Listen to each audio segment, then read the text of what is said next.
ହଉ ଆସ ଆସ।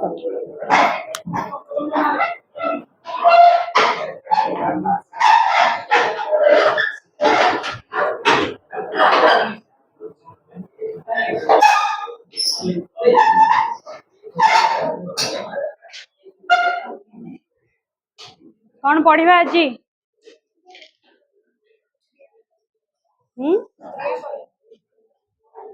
ଅଭୟ ସରିଯାଇଛି?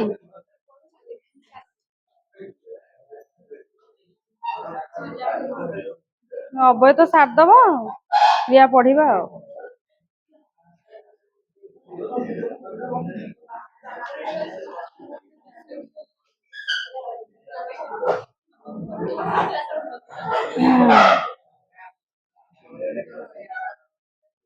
କଣ ହେଲା? ପଢା ହେଇନି? ସେଇଟା ବା ପୂର୍ବ କ୍ଲାସରେ ସରିଯାଇଛି। କୋଶ୍ଚିନ୍ ଆନ୍ସର ସରିଯାଇଥିଲା ନା?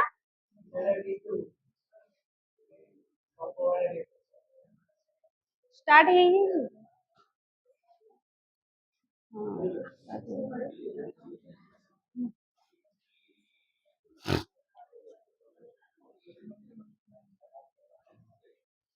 ବିଷୟ ସବୁ ଖାଲି ଜାଣିଦେଲେ ତମେ ପଣ୍ଡିତ ହେଇଯିବ ଆଉ।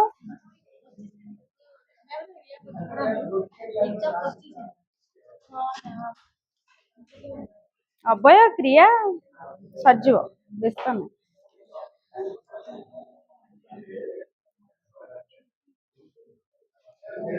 ଫାଷ୍ଟ ଅଛି ଓଡିଆ 25 ତାରିଖରେ।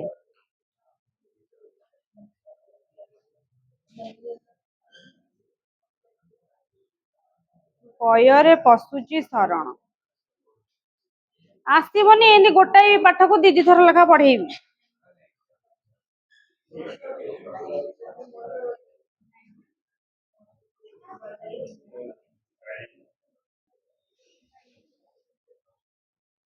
ବାହାର କର, ପୟରେ ପଶୁଛି ଶରଣ।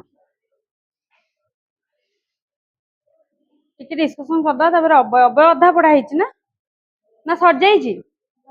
ଅଧା ପଢା ହେଇଛି। ଏଇଟା ଟିକେ ଡିସ୍କସନ କରି ଅଭୟଟା ଆଜି ସାରିଦବା, କୋଶ୍ଚିନ୍ ଆନ୍ସର ସାରିଦବା। ଆଉ ଯଦି ଟାଇମ ବଳିବ ତାହେଲେ କ୍ରିୟାଟା ପଢିବା। ନହେଲେ 25 ତାରିଖ ଆଉ ଗୋଟେ କ୍ଲାସ ହେଇନଥିବ ତମମାନଙ୍କର?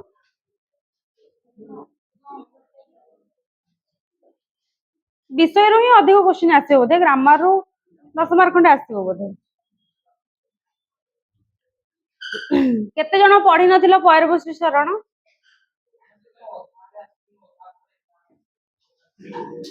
ସିଏ ବି ମୋ ଭୁଲ, ସବୁ ମୋ ଭୁଲ। ମୁଁ କାହିଁ ପଢଉଥିଲି ପ୍ରଥମରୁ, ନାଇଁ? ହଉ ଦେଖ, ପୟରେ ପଶୁଛି ଶରଣ ଲେଖକ କିଏ? ଭୀମ ଭୋଇ। କୋଉ ଯାଏ ପଢିଥିଲ? ଅଧା? ହଉ ଠିକ ଅଛି, ଦେଖ ଜଲଦି ଜଲଦି ସାରିଦବା ଆଉ। ଦୁର୍ଯ୍ୟୋଧନ ରାଜା ପଞ୍ଚୁ ପାଣ୍ଡବଙ୍କୁ ବହି ନାହିଁ ତମ ପାଖରେ? କହିବି ପିଲାମାନେ, ପୟରେ ପଶୁଛି ଶରଣ ଏଇଟା କେତେ ପେଜ? 141 ପେଜ ବାହାର କର। କଣ କରିବି ତମମାନଙ୍କୁ, ମୁଁ ସେଇ କଥା ଭାବୁଛି। ସେକେଣ୍ଡ ଇୟରରେ ଏମିତି ଭୁଲ କରିବନି, ସମସ୍ତେ ସବୁ କ୍ଲାସ ଫାଷ୍ଟ ରୁ ହିଁ ଆସିବ। ମୁଣ୍ଡ ଏମିତି ଟୁଙ୍ଗାର। ଦେଖ, ଦୁର୍ଯ୍ୟୋଧନ ରାଜା ପଞ୍ଚୁ ପାଣ୍ଡବଙ୍କୁ ଯଉ ଘରେ ଦେଲା ଭରି, ଲୁଚାଇଲ କାୟା ଦେଖାଇଲ ମାୟା ଗୁପତରେ କଲ ପାରି। ସେ କହୁଛନ୍ତି ମାନେ ଯେତେବେଳେ ଭୀମ ଭୋଇଙ୍କର ଶରଣାପନ୍ନ କିଏ ହେଇଛନ୍ତି? ଯୋଉ ଭୀମ ଭୋଇ କାହାର ଶରଣାପନ୍ନ ହେଇଛନ୍ତି? କାହାର? ମହିମା ଗୋସାଇଙ୍କର। ଶରଣ ପଶିବା ମାନେ କଣ? ମାନେ ତାଙ୍କ ପାଦ ପଦ୍ମରେ ଯାଇକିନା କଣ ଶରଣ ପଶିବା, ମାନେ କିଛି ଗୋଟେ ମାନସିକ କରିକିନା, ହେଲା। ଯେମିତି ଆମର ଏଠି କହୁନା କଣ ତ ସେଟା, ଯୋଉ ଭଗବାନଙ୍କ ପାଖରେ ଯାଇକିନା ସେମିତି ବସିବ, ପୁରା ଅଖିଆ ଅପିଆ ସେମିତି ବସିବ, ତାଙ୍କ ମନସ୍କାମନା ପୂର୍ଣ୍ଣ ହେଲେ ହିଁ ସେ ଯାଇକି ଉଠିକି ଆସିବେ। ମନେ ପଡୁନି ସେଟା କଣ କହନ୍ତି ଆମ ଆଡେ। ନାଇଁ ଉପବାସ ନୁହଁ, ଅଲ୍ହିଆ ପଡିବା। ଅଲ୍ହିଆ ପଡିବା, ହେଲା। ଆମ ଆଡେ ସେଟା କହନ୍ତି ଅଲ୍ହିଆ। ହଁ ବା, ସେଇ ଯୋଉ ଠାକୁରଙ୍କ ପାଖରେ ଯିଏ ପଡିଥିବେ ତାଙ୍କୁ କେହି ଦେଖିବେନି, ସେମାନଙ୍କର ଗୋଟେ ଘର ଅଛି, ମାନେ ତାଙ୍କୁ କେହି ଦେଖିବେନି କି ସେ କେବଳ ଠାକୁରଙ୍କର ଭୋଗ ହିଁ ଖାଇବେ ଆଉ ଠାକୁରଙ୍କୁ କେବଳ ଡାକିବେ, ତାଙ୍କର ମାନେ ମନସ୍କାମନା ପୂର୍ଣ୍ଣ ହେବା ଯାଏ। ସେମିତି ଭୀମ ଭୋଇ କଣ କରିଛନ୍ତି ନା ମହିମା ଗୋସାଇଙ୍କ ପାଦ ପଦ୍ମରେ ଯାଇକିନା ଶରଣାପନ୍ନ ହେଇଛନ୍ତି। କଣ ପାଇଁ ଶରଣାପନ୍ନ ହେଇଥିଲେ? କଣ ପାଇଁ? ଦେଖୁଛ ପିଲା ପଢିଛନ୍ତି କୁଆଡେ। ଶରଣାପନ୍ନ ହେଇଛନ୍ତି ନା ଏଇ ଯୋଉ ମାନେ ସଂସାର ରୂପକ ସାଗରରୁ ମୁକ୍ତି ପାଇବା ପାଇଁ ହେଲା। ସେଥିପାଇଁ ସେ ବିଭିନ୍ନ ପ୍ରକାର ଉଦାହରଣ ମାଧ୍ୟମରେ ଆମକୁ ବୁଝେଇ ଦେଇଛନ୍ତି କି ଭଗବାନ କାହାକୁ କାହାକୁ ସବୁ କେତେ କେତେ ବଡ ବିପଦରୁ ରକ୍ଷା କରିଛନ୍ତି। ମତେ ସାମାନ୍ୟ ଏଇ ଛୋଟିଆ ପ୍ରାର୍ଥନାକୁ ମୋର ଶୁଣିକିନା ମତେ ଏଇ ଭବସାଗରରୁ ମୁକ୍ତି ପାଇବା ପାଇଁ ସେ ପ୍ରାର୍ଥନା କରିଛନ୍ତି ହେଲା। ତାପରେ ସେ ଉଦାହରଣ ଦେଇ କହୁଛନ୍ତି କି ଦୁର୍ଯ୍ୟୋଧନ ରାଜା ପଞ୍ଚୁ ପାଣ୍ଡବଙ୍କୁ ଜଉ ଘରେ ଦେଲା ଭରି ଲୁଚାଇଲ କାୟା ଦେଖାଇଲ ମାୟା ଗୁପତରେ କଲ ପାରି। ସେ କହୁଛନ୍ତି ଦୁର୍ଯ୍ୟୋଧନ କଣ କରିଥିଲେ, ଦୁର୍ଯ୍ୟୋଧନ ରାଜା ପଞ୍ଚୁ ପାଣ୍ଡବଙ୍କୁ ଦିନେ କଣ କରୁଛନ୍ତି ଜଉ ଘର ମାନେ ଯୋଉ ଘରେ ନିଆଁ ଲଗେଇଲେ ସାଙ୍ଗେ ସାଙ୍ଗେ ସେ ଘରଟା ଜଳିଯିବ, ସେଇଟା ହଉଛି ଜଉ ଘର ହେଲା। ଆଉ କଣ ନା ଲୁଚାଇଲ କାୟା ଦେଖାଇଲ ମାୟା ଗୁପତରେ କଲ ପାରି। ସେ କହୁଛନ୍ତି ଲୁଚାଇଲ କାୟା ଅର୍ଥ ଶରୀର, ମାନେ ଭଗବାନ ଶରୀରକୁ ମାନେ ଲୁଚେଇକିନା ତାଙ୍କୁ ଶୂନ୍ୟରେ ଉଦ୍ଧାର କରିଥିଲେ। ମାନେ ଜଣେ ସିନା ଏଇନା କବାଟ ଦିଆ ହେଇଛି, ଏଇନା ଜଣେ ସିନା ଆସିକିନା କବାଟ ଖୋଲିଲେ ମୁଁ ଜାଣିବି କି ଗୋଟେ ମଣିଷ ଆସିକିନା ପୁଅ କି ଝିଅ ପିଲା ଆସି କବାଟ ଖୋଲିଲା। ଯଦି ଶୂନ୍ୟରେ କବାଟଟା ଖୋଲିବ ମୁଁ କଣ କହିବି? ଭୂତ କି ଭଗବାନ? ଖାଲି ଭୂତ, ଆଗେ ଭୂତ ହେଲା, ପୁରା ଡରିକି ଛାନିଆ। ସେମିତି ଭଗବାନ କଣ କରିଥିଲେ, ଭଗବାନ ଶ୍ରୀକୃଷ୍ଣ କଣ କରିଥିଲେ, ତାଙ୍କ ଶରୀର ଲୁଚେଇକିନା ସେ ପଞ୍ଚୁ ପାଣ୍ଡବଙ୍କୁ ମୁକ୍ତି କରିଥିଲେ ସେଇ ଜଉ ଘର ଭିତରୁ। ଦୁର୍ଯ୍ୟୋଧନ ଭାବିଥିଲେ କି ସେଇ ଘର ଭିତରେ ମୁଁ ତାଙ୍କୁ ଆଗେ ବନ୍ଦୀ କରିଦେବି, ତାପରେ ସେ ଘର ଦେହରେ ନିଆଁ ଲଗେଇଦେବି, ସେ ଘରେ ତ 5 ଜଣ ଅଛନ୍ତି, ସେ ମରିଯିବେ ଆଉ ହେଲା। କିନ୍ତୁ ତାଙ୍କୁ ଭଗବାନ ଶ୍ରୀକୃଷ୍ଣ ରକ୍ଷା କରିଥିଲେ। ସତ୍ୟ ଧର୍ମ ମାର୍ଗେ କରୁଣା ସର୍ବ ସମ୍ଭବେ ବିପଦକୁ କର କ୍ଷୟ ଫିଟାଅ କଳଙ୍କ ଭୁଜା ସାତିକ ଜଗତରେ ଠାବ ଦିଅ। ସେ କହୁଛନ୍ତି ସତ୍ୟ ଆଉ ଧର୍ମ ମାର୍ଗରେ ଯିଏ ସବୁବେଳେ ସତ୍ୟ ଆଉ ଧର୍ମ ମାର୍ଗରେ ଥିବ ଭଗବାନ ତାକୁ ମାନେ ବିପଦ ଆସିବାକୁ ହିଁ ଦେବେନି, ତାକୁ ସବୁ ବିପଦରୁ ଭଗବାନ ତାକୁ କଣ ରକ୍ଷା କରିବେ। ଆଉ କଣ ନା ଫିଟାଅ କଳଙ୍କ ଭୁଜାଅ ସାତିକ ଜଗତରେ ଠାବ ଦିଅ। ସେ କହୁଛନ୍ତି କି ଯିଏ ଯେତେ ବଡ ମାନେ ଯୋଉ ଯିଏ ସତ୍ୟ ଆଉ ଧର୍ମରେ ଥିବ, ଯଦି କିଛି ବି ଭୁଲ କରିଥାଏ ଭଗବାନ ତାର କଳଙ୍କକୁ କାଟିକିନା ସାତ୍ବିକ ଗୁଣ ମାନେ କଣ ପବିତ୍ର ଗୁଣ, ପବିତ୍ର ଗୁଣ ତାଠାରେ ଭରି ଦେଇକିନା ତାକୁ ଜଗତରେ ସ୍ଥାନ ଦିଅନ୍ତି।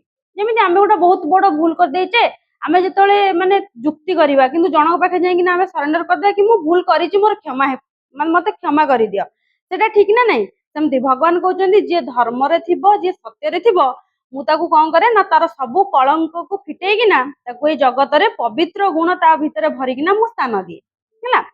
କେଉଁ ଆଜ୍ଞା ହେବ ଚିରକାଳ ଥିବ ମନେ ଯାହା ଅଛି ଭାବି ଜଗତ ସଂସାରେ କେହି ନ ଜାଣିଲେ ମୁଁ ହିଁ ଏକା ଜାଣୁଥିବି। ସେ କହୁଛନ୍ତି କି ମାନେ ଯେତେବେଳେ ଭୀମ ଭୋଇ କଣ କରିଥିଲେ ନା ଛୋଟ ଥିଲେ, ସେତେବେଳେ ସେ କଣ ନା ଖାଦ୍ୟ ପାଦ୍ୟ ଅଭାବରୁ ତାଙ୍କର ସିଏ କଣ ତାଙ୍କ ଆଖି ଦିଟା ନଷ୍ଟ ହେଇଯାଇଥିଲା। ଯେତେବେଳେ ସେ ମହିମା ଗୋସାଇଙ୍କର ଶରଣାପନ୍ନ ହେଲେ ବା ତାଙ୍କ ଦୀକ୍ଷା ଗ୍ରହଣ କଲେ, ସେ କଣ କରିଥିଲେ ନା ତାଙ୍କର ଆଖି ଦିଟା ଫେରି ପାଇଥିଲେ। ତାପରେ ସେଠୁ ସେ କଣ କହିଥିଲେ ଭୀମ ଭୋଇ କି ଏଇ ପୁଣ୍ୟ ଆଖିରେ ମୁଁ ଯୋଉ ପ୍ରଥମେ ମୁଁ ଆଖି ଭଗବାନ ତାକୁ ଯୋଉ ଆଖି ଦାନ କଲେ ଭୀମ ଭୋଇଙ୍କୁ, ତାପରେ କହିଲେ କି ଏଇ ପବିତ୍ର ଆଖିରେ ଯୋଉ ମୁଁ ଫାଷ୍ଟ କାହାକୁ ଦେଖିଛି ନା ମହିମା ଗୋସାଇଙ୍କୁ ଦେଖିଛି, ସେଇ ଆଖିରେ ମୁଁ ଜଗତର ଆଉ କୌଣସି ବି ହେଲେ ପାପ କାର୍ଯ୍ୟ ଦେଖିବାକୁ ଚାହୁଁନି।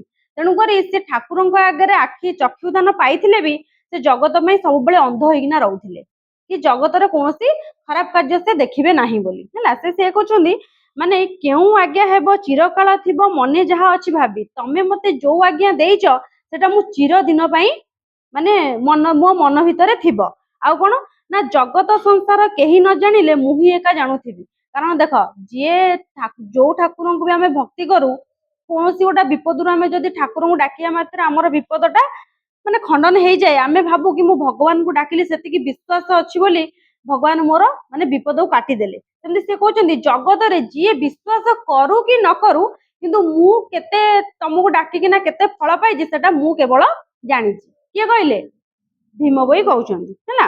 ଜଗତ ସଂସାର କେହି ନ ଜାଣିଲେ ମୁଁ ହିଁ ଏକା ଜାଣୁଥିବି। ପାଞ୍ଚାଳ ଦେଶରେ ଗୁପତ ଭାବରେ ଲାଖ ବିନ୍ଧା ଅର୍ଜୁନ ପଞ୍ଚୁ ପାଣ୍ଡବକୁ ଦ୍ରୌପଦୀଙ୍କୁ ଦେଇ କଲ ଯୁଦ୍ଧ ଆଭରଣ ହେଲା।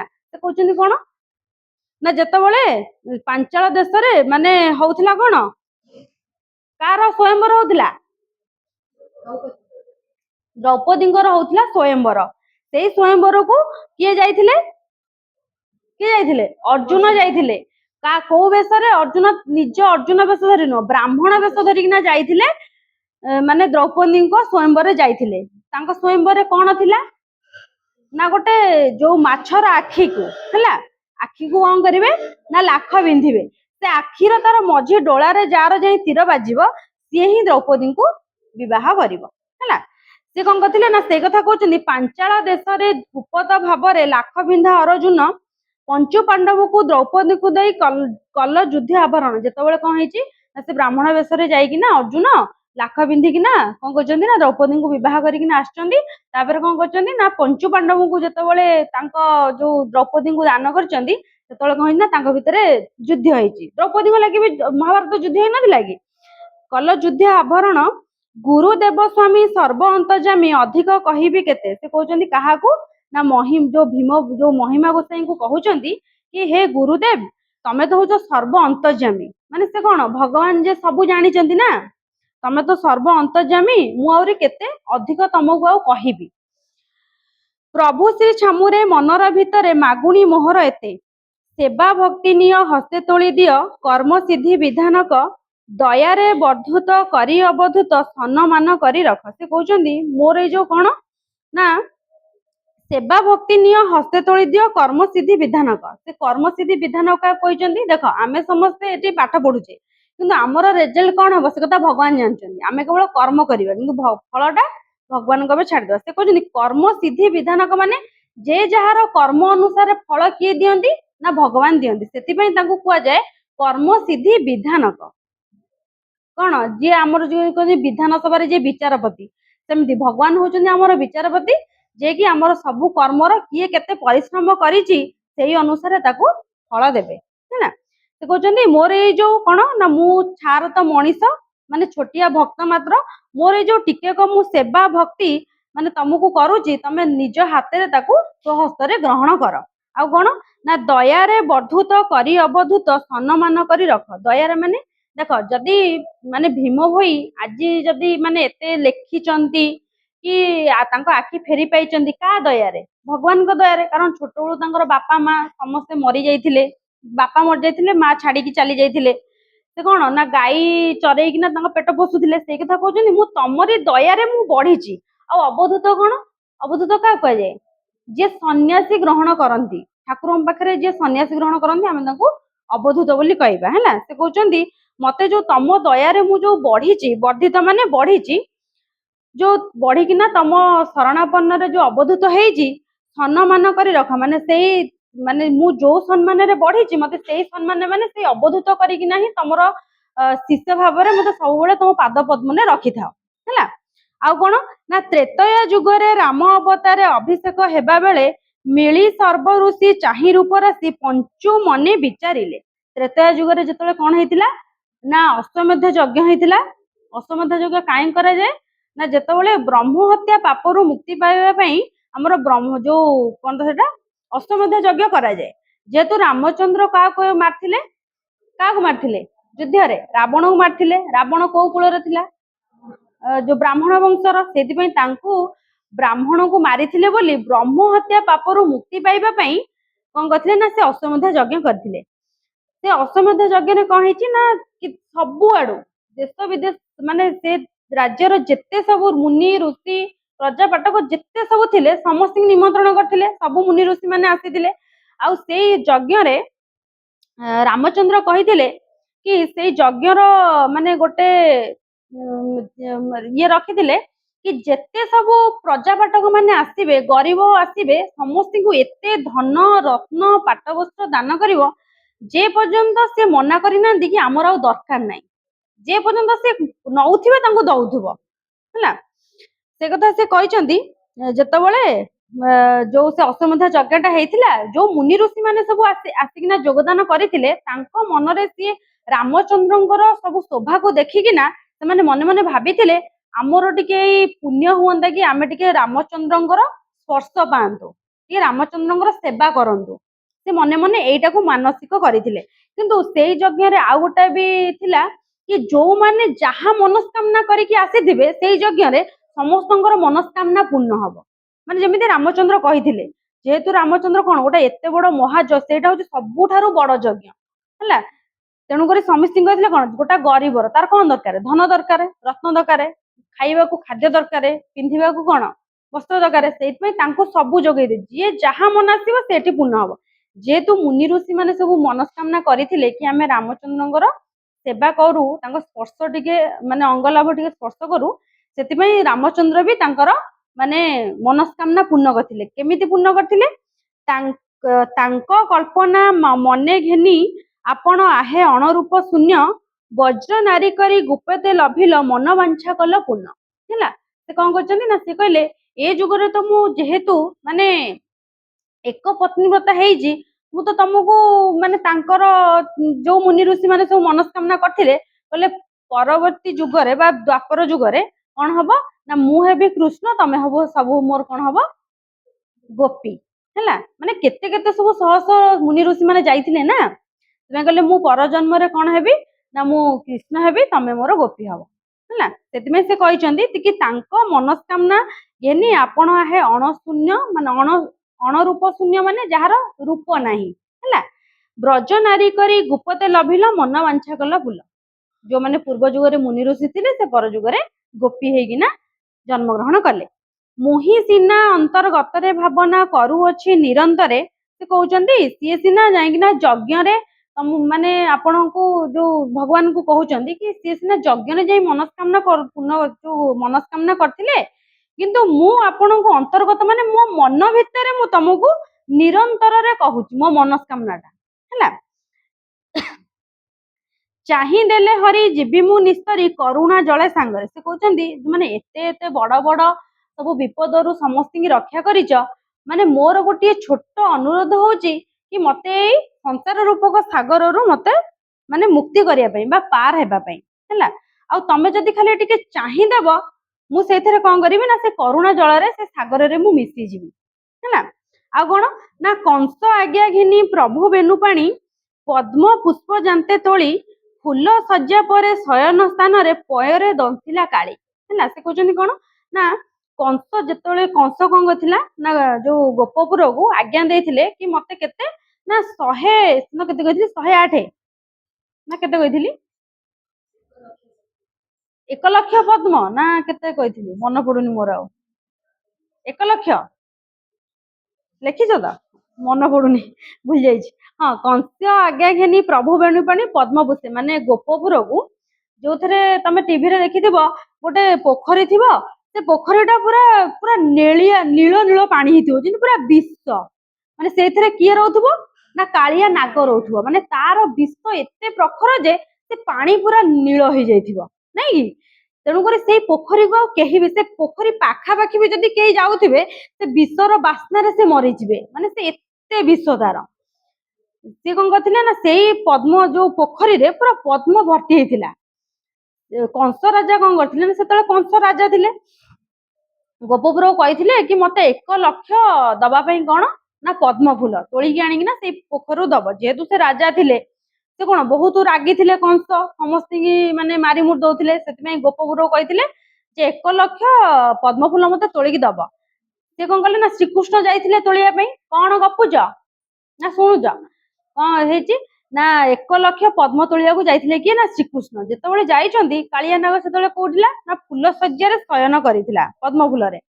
ଯେମିତି ଶ୍ରୀକୃଷ୍ଣ ଯାଇକିନା ପଦ୍ମ ଫୁଲ ତୋଳିଛନ୍ତି, ତାଙ୍କ ପାଦରେ ସେ କାମୁଡି ଦେଇଥିଲା ହେଲା।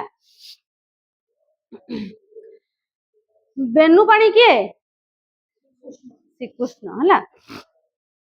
ଗରୁଡକୁ ରାଇ ଲୋଡି ଆଣ ଯାଇ, ମନେ ମନେ ବହୁ ରୋଷ, ମାନେ ଶ୍ରୀକୃଷ୍ଣ ତାପରେ କଣ କଲେ ନା, ଯୋଉ ଗରୁଡଙ୍କୁ ଡକାଇଲେ, ପୁରା ରାଗିବା, ରୋଷ ମାନେ ରାଗିବା, ରାଗିକିନା ଗରୁଡଙ୍କୁ କହିଲେ ମାନେ ଗରୁଡଙ୍କୁ ଡାକିକିନା ଆଣ ବୋଲି ହେଲା।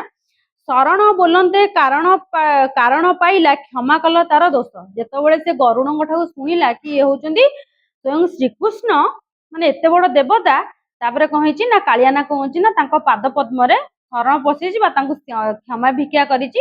ଶ୍ରୀକୃଷ୍ଣ କଣ କରୁଛନ୍ତି ନା, ତାକୁ କ୍ଷମା କରିଦେଇଛନ୍ତି ହେଲା।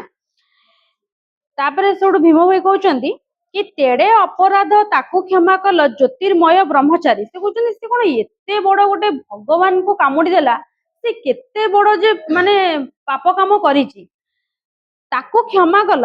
ଜ୍ୟୋତିର୍ମୟ ବ୍ରହ୍ମ ଦେବତା ମାନେ ଶ୍ରୀକୃଷ୍ଣ ହେଲା, ସେ ଜ୍ୟୋତିର୍ମୟ ବ୍ରହ୍ମ ଦେବତା, ସେ ଏତେ ବଡ ପାପ କରିକିନା ବି ତମେ ତାକୁ କ୍ଷମା କଲ। ଏକାନ୍ତ ପୟରେ ପଶୁଚି ଶରଣ ବୁଝ ମୋ ମିନତି କଥା। ସେ କହୁଛନ୍ତି କି ସେ ଏତେ ବଡ ପାପ କରିକିନା ତାକୁ କ୍ଷମା କରିଦେଲ, ମୁଁ ଏକାନ୍ତ ଭାବରେ ତୁମ ମାନେ ପୟରେ ଶରଣ ପଶିଛି, ମୋ ବିନତି କଥା ଟିକେ ବୁଝ, ଭଗବାନଙ୍କୁ କହୁଛନ୍ତି। ମାୟାର ପ୍ରମୋଦେ, ପ୍ରମୋଦେ ମାନେ ମାୟାର ଜାଲରେ ହେଲା, ମାୟାର ପ୍ରମୋଦେ ମୃଗୟା ବିନୋଦେ ଅଙ୍ଗେ ଘାତ କଲା ଯାରା। ଯେମିତି ଶ୍ରୀକୃଷ୍ଣ ଯୋଉ ମୃତ୍ୟୁବରଣ କରିଥିଲେ କେବେ, ଯେତେବେଳେ ସେ ମାନେ ଶୋଇଥିଲେ, ମାନେ ଜାରା ସାବରକୁ ଦେଖାଗଲା କି କିଏ ଶୋଇଛି, ଗୋଟେ ହରିଣର ପୁରା କଅଁଳିଆ କାନ ଭଳିଆ ତାଙ୍କ ପାଦଟା ଦେଖାଗଲା, ଆଙ୍ଗୁଠି। ସେ କଣ କଲା ନା, ସେ ସର ବିଧିଲା ବେଳକୁ ଶ୍ରୀକୃଷ୍ଣ ସେଉଠୁ ସେଇ ସର ବିଧରେ ହିଁ ପ୍ରାଣ ତ୍ୟାଗ କରିଥିଲେ ହେଲା। କିନ୍ତୁ ଏଇ ଯୋଉ ମାୟାର ଜାଲଟା କିଏ ବିଛେଇଥିଲା, ଶ୍ରୀକୃଷ୍ଣ ହିଁ ବିଛେଇଥିଲେ ହେଲା। ସେ କହୁଛନ୍ତି ମାୟାର ପ୍ରମୋଦେ ମୃଗୟା ବିନୋଦେ ଅଙ୍ଗେ ଘାତ କଲା ଯାରା, ମଞ୍ଚେ ଦେହ ଧରି ଯୋଗ ଲୟ କରି, ଛାଡିଦେଲେ କି, ହଁ, ପେଶୀ ବ୍ରହ୍ମଦୂତ ନେଲ ସ୍ୱର୍ଗ ପଥ ଖଣ୍ଡିଏ ଅପରାଧ ଭାରା। ସେ କହୁଛନ୍ତି ଯେତେବେଳେ ଜାରା ସାବର ଆସିକିନା ଦେଖିଛି କି ଶ୍ରୀକୃଷ୍ଣଙ୍କ ପାଦରେ ସେ ତୀର ମାରିଛି, ସେ ନିଜକୁ ନିଜ କ୍ଷମା କରିପାରୁନି ହେଲା। ତାପରେ କଣ କହିଛି ନା, ଭଗବାନ ସେଇଠି କଣ ଆଉ, ତାପରେ ବି ଜଣଙ୍କର ପାଦରେ କଣ ତୀର ବାଜିଲେ ଜଣଙ୍କ ମରିଯିବ, କିନ୍ତୁ ଭଗବାନଙ୍କର ମାନେ ସେତିକି ଥିଲା କି ଜାରା ସବର କଣ ଗୋଟେ ଅଭିଶାପ ମାନେ ଭଗବାନ ପାଇଥିଲେ କି ଜାରା ସବର ହାତରେ ହିଁ ସେ ମରିବେ ବୋଲି ହେଲା, ସେଟା ମୋର ମନେ ପଡୁନି, ସେଟା କଣ ଅଭିଶାପ ପାଇଥିଲେ। ତାପରେ ସେଠୁ କଣ ହେଇଛି ନା, ସେ ଜାରା ଯେତେବେଳେ ଯାଇ ତାଙ୍କୁ କ୍ଷମା ପ୍ରାର୍ଥନା କରିଛି, ଶ୍ରୀକୃଷ୍ଣ କଣ କରିଛନ୍ତି ନା, ବ୍ରହ୍ମଙ୍କର 2 ଜଣ ଦୂତଙ୍କୁ ଡାକିକିନା ତାଙ୍କୁ ସ୍ୱର୍ଗପୁରକୁ ନେଇଯାଇଛନ୍ତି ହେଲା। ସେ କହୁଛନ୍ତି କି ସେ ସ୍ୱୟଂ ଶ୍ରୀକୃଷ୍ଣଙ୍କୁ ସେ ମାରିଦେଲା, ତଥାପି ତାକୁ ସ୍ୱର୍ଗ ପ୍ରାପ୍ତି ହେଲା। କିଏ କହୁଛନ୍ତି? ଭୀମ ଭୋଇ କହୁଛନ୍ତି ହେଲା।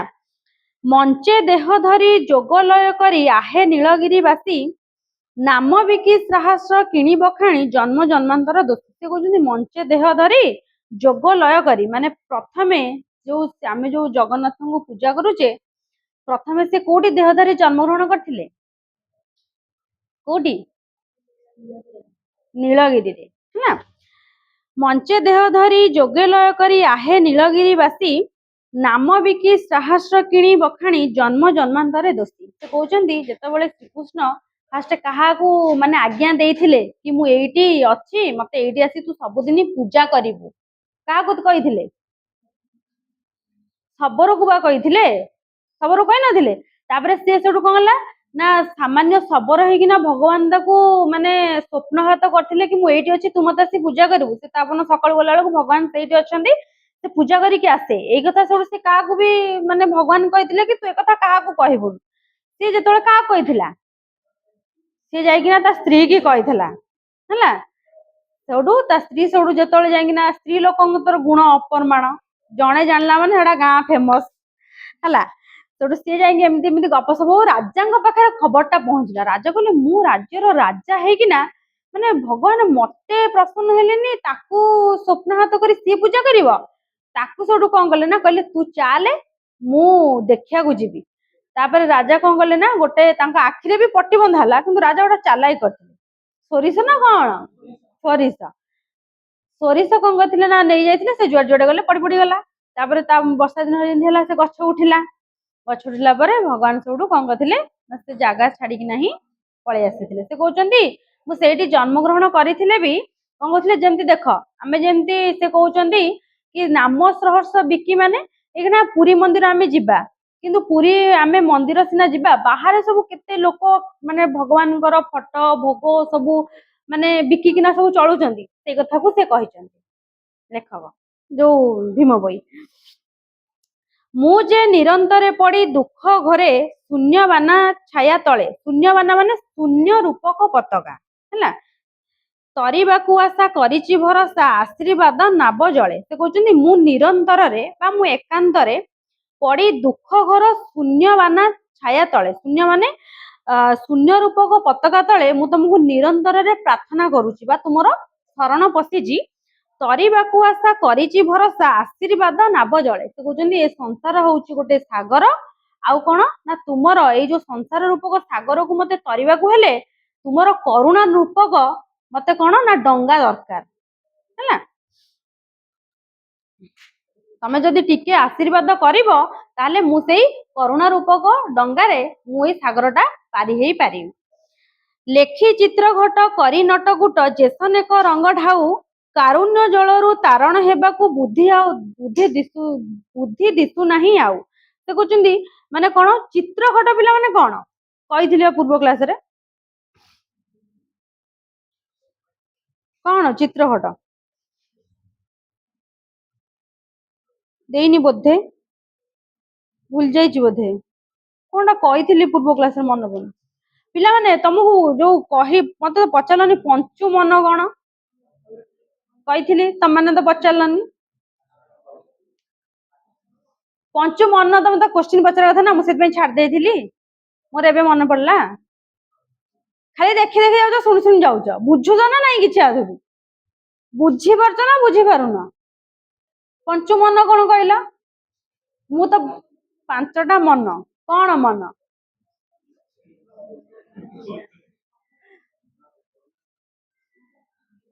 ସବୁ ଦେଖି କହିଦେଲେ ଏବେ ଚାଲାକ ହେଇଗଲା ଆଉ ନା।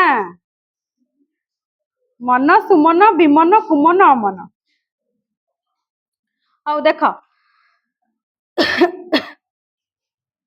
ଲେଖି ଚିତ୍ରଘଟ କଣଟା କହିଥିଲି ପୂର୍ବ କ୍ଲାସରେ ମନେ ପଡୁନି ମୋର।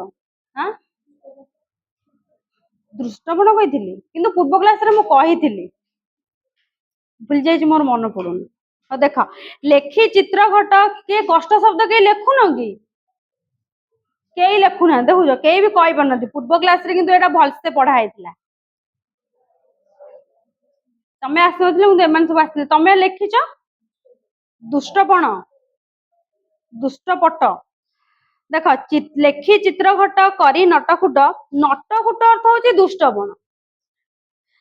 ଚେତନ ଏକ ରଙ୍ଗ ଢାଉ କାରୁଣ୍ୟ ଜଳରୁ ତାରଣ ହେବାକୁ ବୁଦ୍ଧି ଆଉ ଦିଶୁ ନାହିଁ। ସେ କହୁଛନ୍ତି କଣ ନା ଯେତେବେଳେ ସେ କହିଛନ୍ତି ଏ ସଂସାର ରୂପକ ସାଗରକୁ ଗୋଟେ ସାଗର ସହିତ ତୁଳନା କରିଛନ୍ତି। ଯେତେବେଳେ ବନ୍ୟା ଆସେ ସେତେବେଳେ ବନ୍ୟାର ଯୋଉ ପାଣି ରଙ୍ଗଟା କେମିତିଆ ଥାଏ? ଗୋଳିଆ ନୁହଁ, କେମିତିଆ କଲର ଥାଏ? କେମିତିଆ କଲର? ସେ ଯୋଉ ଦେଇଛି ଢାଉ, ଢାଉ ମାନେ କଣ? ମାଟି।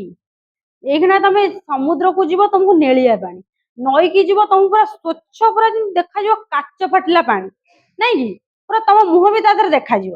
ଯେତେବେଳେ ବନ୍ୟା ଆସେ ସେତେବେଳେ କଣ ପୁରା ଗୋଳିଆ ମୂଳିଆ ମାଟି ପାଣି ଆସେ ନା? ସେ କହୁଛନ୍ତି ସେମିତି ମାନେ ଏ ସଂସାରଟା ମାନେ ଏତେ ଅପବିତ୍ର, ଏତେ କଳୁଷିତ ହେଇଗଲାଣି ଯେ ମାନେ ଯେମିତି ବନ୍ୟା ଯେପରି ଆସେ ପୁରା ଗର୍ଜନ କରିକିନା ଢେଉ ଢେଉ ମାରିକିନା ମାନେ କଣ ପୁରା ଢାଉ ଭଳିଆ ରଙ୍ଗର, ମାନେ ପୁରା ଗୋଳିଆ ମୂଳିଆ ପାଣି, ସେମିତି ତାଙ୍କ ଯୋଉ ଏଇ ଯୋଉ ସଂସାର ରୂପକ ସାଗରକୁ ସେ ସେମିତି ତୁଳନା କରିଛନ୍ତି କି କଳି ଯୁଗରେ ମାନେ ସଂସାରଟା କେତେ ଅପବିତ୍ର ହେଇଗଲାଣି। ତେଣୁକରି ମୁଁ ଏ ସଂସାର, ଯେମିତି ବନ୍ୟା ଆସିଲେ ଲୋକଙ୍କର କିଛି ଉପାୟ ନଥାଏ, ସେମିତି ଭୀମ ଭୋଇ କହିଛନ୍ତି ମାନେ ଏତେ କଳୁଷିତ ଦୁନିଆରୁ ମୁଁ କେମିତି ମୁକ୍ତି ପାଇବି, ମତେ ଆଉ ବୁଦ୍ଧି ଦିଶୁନାହିଁ ହେଲା। କାରୁଣ୍ୟ ଜଳରୁ ତାରଣ, ତାରଣ ଅର୍ଥ କଣ ନା ଭେଳା। ଭେଳା ପିଲାମାନେ କଣ କହିଲ ଜାଣିଛ? ଯେତେବେଳେ ବନ୍ୟା ଆସେ ମାନେ ପୁରା ବହୁତ ପାଣି ହେଇଯାଇଥିବ, ଲୋକମାନେ ତ ରାସ୍ତାଘାଟ ସବୁବେଳେ ଅଣ୍ଟା ଲେଖା ପାଣି, ସବୁଆଡେ ତ ପାଣି ପଶି ଯାଇପାରିବେନି। ଯାହା ଦେହରେ ଦେଖିନ ଗୋଟେ କଦଳୀ ଗଛରେ ସବୁ ତିଆରି ହେଇଥିବ ଡଙ୍ଗା ଭଳିଆ, ତାପରେ ବସିକିନା ସବୁ ଯାଉଥିବେ। ଏଇ ଯୋଉ ଦେଖିନ ନ୍ୟୁଜ ଫ୍ୟୁଜରେ, ଯୋଉ ଯୋଉ ନ୍ୟୁଜରେ ସବୁ ଯୋଉ କଦଳୀ ଇଏରେ ଭେଳା କରି ତା ଦେହରେ ଦଳ ପକେଇକିନା ସବୁ ରେଡ କ୍ରସ ଘରକୁ ଯାଉଥିବେ, ଦେଖିନ? ସେଇଟା ହଉଛି ଭେଳା, ଯୋଉଥିରେ ମାନେ ଲୋକ ଯିବା ଆସିବା କରନ୍ତି ବନ୍ୟା ହେଲେ ହେଲା। ସେ କହୁଛନ୍ତି କାରୁଣ୍ୟ ଜଳରୁ ତାରଣ ହେବାକୁ ମତେ ବୁଦ୍ଧି ଆଉ ଦିଶୁ ନାହିଁ। ଆଉ କଣ ନା ଡାଳକୁ ସଞ୍ଚାଡି ମୂଳକୁ ଉପାଡି ବହୁ ଅଛି ମହାଗାଡେ। ବନ୍ୟା ଯେତେବେଳେ ଆସେ ସେତେବେଳେ ପୁରା ଯେତେ ଗଛ ବୁଛ ସବୁ ମାନେ ପୁରା ଉପାଡି ଦିଏ ନା, ମାନେ କଣ ନା ପୁରା ଏମିତି ମୋଡି ମାଡି ସବୁ, ମାନେ ଯେତେବେଳେ ବନ୍ୟା ଛାଡିବ ସେତେବେଳେ ଯେମିତି ପୁରା ସବୁଆଡେ ଛିନ୍ନ ବିଚ୍ଛିନ୍ନ ହେଇକିନା ଗଛ ବୁଛ ଭାଙ୍ଗିକିନା ପଡିଥାଏ। ଜଳ ଚକ୍ର ପାଏ ପାଣି ପକାଇ ଖେଳନି ଧରି ଝିଙ୍କୁ ଅଛି ଦୃଢେ। ମାନେ ଯେତେବେଳେ ଯୋଉ ଦେଖିନ ପୁରା ଏମିତି ଭଉଁରୀ ଭଳିଆ ଏମିତି ପାଣିଟା ହଉଥିବ, ସେ କହୁଛନ୍ତି ଯୋଉ ଗଛଟା ନ ଉପଡେ ପାଣି କଣ କରେ ନା ଚକ୍ରାକାରରେ ଘୁରି ଘୁରିକିନା ତାର ଚେରକୁ ଉପାଡି ଦିଏ। ଆଉ କଣ ନା ପ୍ରଭୁ ଭକ୍ତ ଯେତେ ଭଜୁଛନ୍ତି ନିତ୍ୟ ରାମ ରାମ ରାମ ନାମେ ଚିତ୍ତ ଦେଇ ମେଳଛ ପତିତ ପାମର ଏ ଜୀବ ଉଦ୍ଧାର ହେବାର ପାଇଁ। ସେ କହୁଛନ୍ତି ଯିଏ ପ୍ରଭୁଙ୍କ ନାମ ନିତ୍ୟ ଦିନ ମାନେ ସବୁଦିନ ସବୁଦିନ ରାମ ନାମ ଚିତ୍ତ ମାନେ କଣ ମୁଖରେ ହେଲା ଚିତ୍ତ ମଧ୍ୟରେ ଗାନ କରୁଛନ୍ତି। ମେଲଛ ମାନେ କଣ? ମେଲଛ ପିଲାମାନେ ଜାଣିନ? ମେଲଛ ପତିତ ପତିତ ମାନେ ଅପବିତ୍ର ମାନେ ମେଲଛ ଯେମିତି କହନ୍ତିନି ଅତି ମେଲଛ ପିଲାଟା ସେମିତି ମାନେ ଅତି ମାନେ କୁ ସଂସାର ହଁ ସେଇଟା ମେଲଛ କହନ୍ତି କହନ୍ତିନି ମେଲଛ ପିଲାଟେ ଏମିତି ଆଉ ହେଲା। ମେଲଛ ପତିତ ମାନେ ଅପବିତ୍ର ହେଲା। ହଁ କଣ କହୁନା କଣ ମାନେ ଆମେ ଯୋଉ ଯେମିତି କହୁଛେ ଏଇଟା ମେଲଛ ପିଲାଟେ ବୋଲି ମାନେ ସେମିତି ସେ କହିଛନ୍ତି ମେଲଛ ପତିତ ମାନେ ଅପବିତ୍ର ହେଲା। ଆଉ କଣ ନା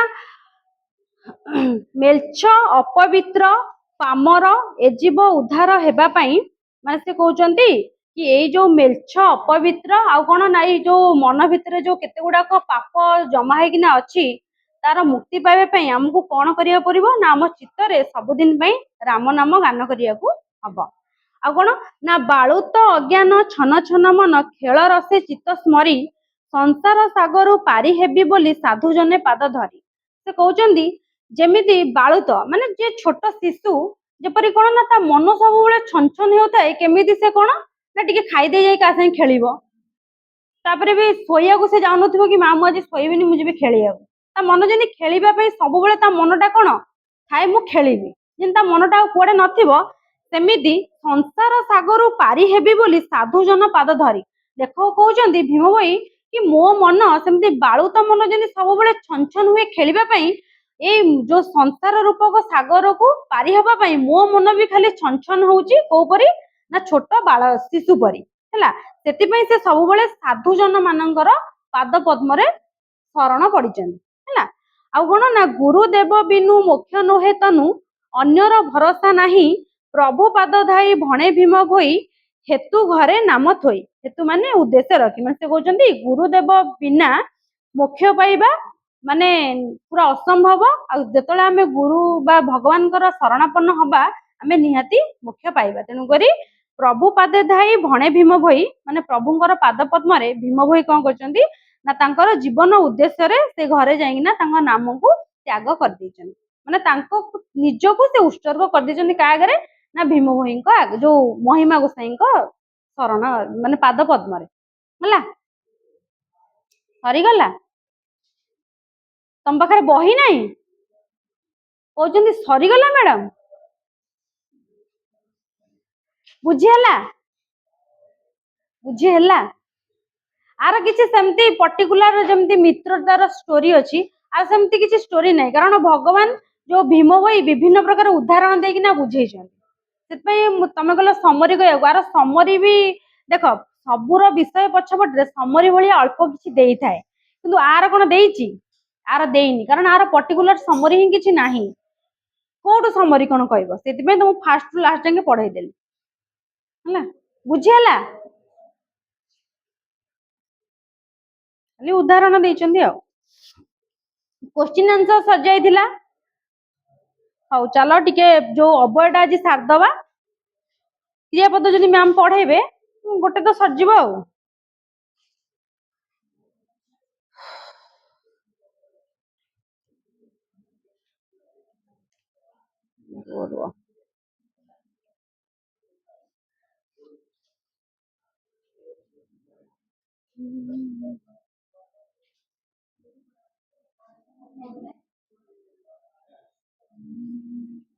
ସହଜ ଅଛି ନା ଅବୟ ପିଲାମାନେ ଅବୟ କାହାକୁ କୁହାଯାଏ?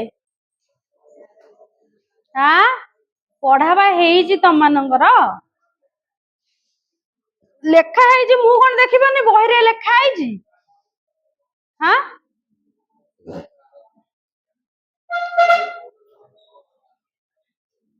କହୁନ କଣ ଅବୟ ପଦ କାହା କୁହାଯାଏ?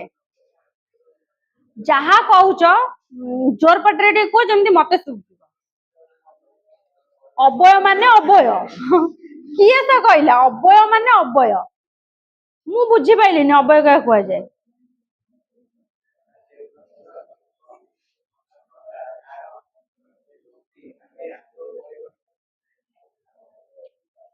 ତାହାକୁ ଅବୟ ପଦ କୁହାଯାଏ। ତାହେଲେ ବୁଝିଯାଇଛ ନାଇଁ କି? ଠିକ ଅଛି। ତାପରେ ଆମେ ଡାଇରେକ୍ଟ ପଳେଇ ଆସିବା କୋଉଠିକି?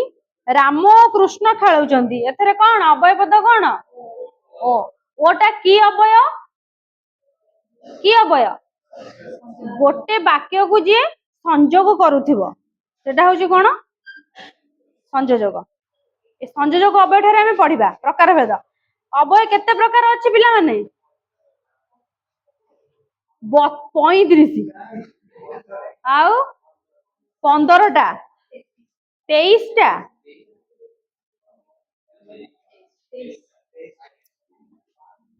ମ୍ୟାଡାମ କୋଉ ଯାଏଁ ପଢେଇଛନ୍ତି? ହଉ ଠିକ ଅଛି, ଆମେ ଆଜି ସବୁ ପଢିଦବା, ସହଜ ସହଜ ଅଛି ସବୁ।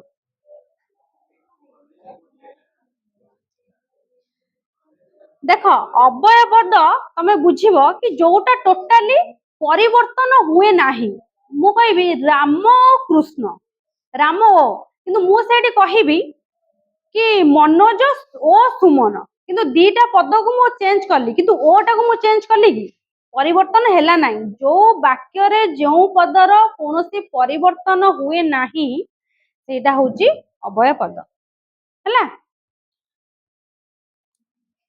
ତାପରେ ଦେଖ ଫାଷ୍ଟ ହଉଛି ସଂଯୋଜକ ଅବୟ। ଯେଉଁ ଅବୟ ପଦ ଗୁଡିକ ଦୁଇ ବା ତତୋଧିକ ପଦ ବା ବାକ୍ୟକୁ ସଂଯୋଗ କରନ୍ତି ତାଙ୍କୁ ଆମେ ସଂଯୋଜକ ଅବୟ କୁହାଯାଏ। ରାମ ଓ ଲକ୍ଷ୍ମଣ ଦୁଇ ଭାଇ, ଆଜି ପର୍ଯ୍ୟନ୍ତ ଯେତେ ବି ଉଦାହରଣ ଦେଖିବ ସବୁ ରାମ ଲକ୍ଷ୍ମଣ, ରାମ ସୀତା, ଆଗରେ ଥିବେ ରାମ ଲକ୍ଷ୍ମଣ ରାମ ସୀତା ନୁହଁ। ରାମ ଲକ୍ଷ୍ମଣ ଦୁଇ ଭାଇ, ଓଟା ହଉଛି କଣ? ସଂଯୋଜକ ଅବୟ। ସୁଦର୍ଶନ କେବଳ ପାଠ ପଢେ ଆଉ କିଛି କରେ ନାହିଁ, ଆଉଟା ହଉଛି କଣ? ସଂଯୋଜକ ହେଲା, ମାନେ ଦୁଇଟି ବାକ୍ୟ ମଧ୍ୟରେ ପଦ ମଧ୍ୟରେ ସଂଯୋଗ ହଉଥିବ। ସେ ସେଠାକୁ ଗଲେ ମଧ୍ୟ କିଛି କରିପାରିଲେ ନାହିଁ। ତୁ କେତେବେଳୁ ଆସିଲୁଣୁ, ତୋର ଆହୁରି କାମ ସରିନାହିଁ। କେତେ ଏତେ ଥର କହିଲି ଆଉ କେତେ ଥର ତତେ କହିବି।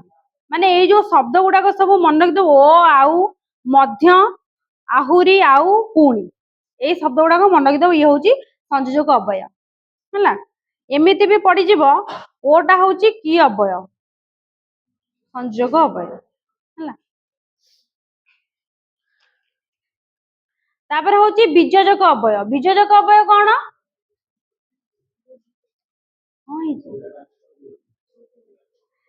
ଯେଉଁ ଅବୟ ପଦ ଦ୍ଵାରା ଦୁଇଟି ପଦ ବା ବାକ୍ୟର ଅର୍ଥକୁ ବିଯୋଜନ ବା ଭାଗ ଭାଗ କରାଯାଏ। ମାନେ ଗୋଟେ ଗୋଟେ ବାକ୍ୟ ଥିବ ଆଉ ଗୋଟେ ବାକ୍ୟ ହବ। ଦେଖ ମୁଁ ପୁରୀ, ସେ ରାମ ପୁରୀ ଗଲା, ବାକ୍ୟ ବି କମ୍ପ୍ଲିଟ ହଉଛି ନା ନାଇଁ? ରାମ ପୁରୀ ଗଲା କିନ୍ତୁ ସମୁଦ୍ର ଦେଖିପାରିଲା ନାହିଁ, ବାକ୍ୟଟାକୁ କଣ? ସେଠୁ ଆଉ ଗୋଟେ ବାକ୍ୟ ଷ୍ଟାର୍ଟ ହଉଛି ନା, ସେଇଥିପାଇଁ।